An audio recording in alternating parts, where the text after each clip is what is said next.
I'm gonna show you the easiest way to clone grapevines for free. Come join me in the chaos.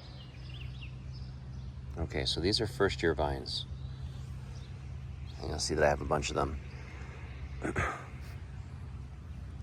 So if you've never taken cuttings of a plant, I'm gonna describe what I did.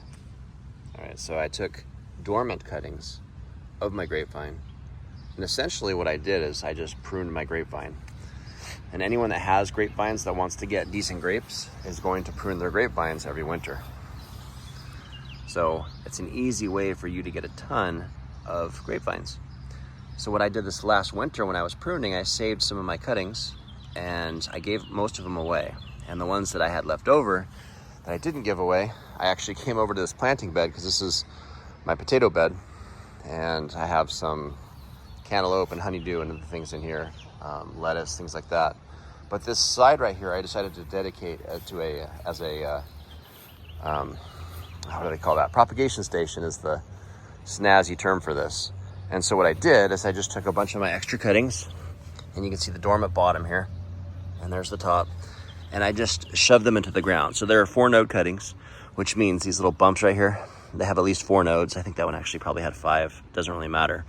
The point is you want a couple nodes under the ground, and I like to put them in January or February. So at the close of winter, you're gonna put those in the ground. You're gonna start those, and the reason why is as it slowly warms up, they're gonna slowly wake up.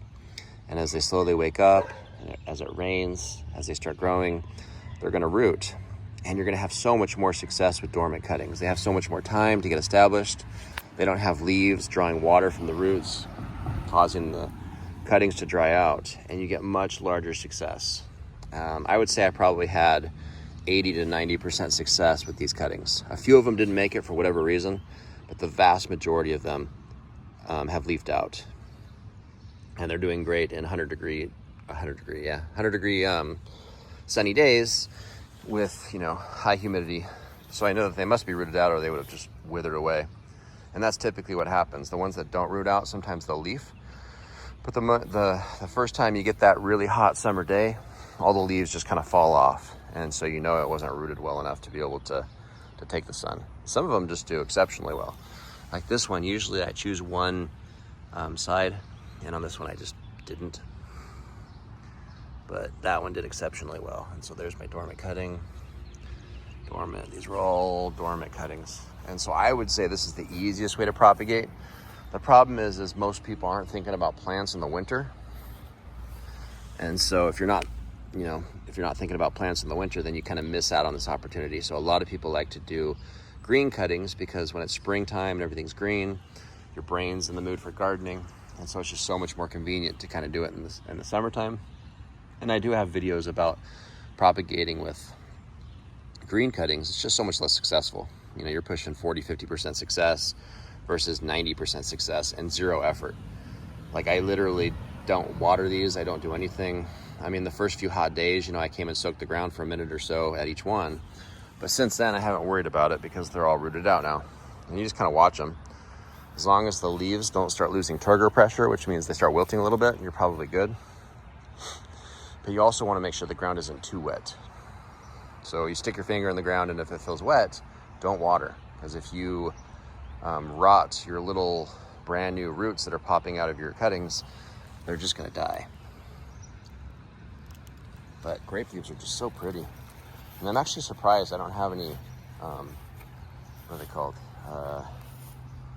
Japanese beetle damage, because they're kind of out and about doing a lot of damage. Like they've damaged even my potato leaves, which I've never seen them attack potatoes. But they haven't touched my grapes, which is strange because last year I feel like they went straight for my grapes. This year they're only going for my potatoes, my raspberries, and my blackberries, and completely ignoring my grapes. So go figure. But super easy way, like I said, to get tons of grapes.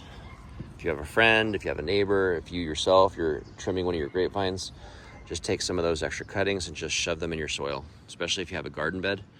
Maybe dedicate one side of your garden bed as a propagation station and just try it. In the wintertime, just shove those cuttings in the ground and just forget about them and see what happens in the spring. And assuming nothing crazy happens, the vast majority of those should root out and leaf out and become new grapevines. So hope that inspires you to clone those grapevines. No reason to pay money for them when you can make them so easily. Thanks for joining me in the chaos.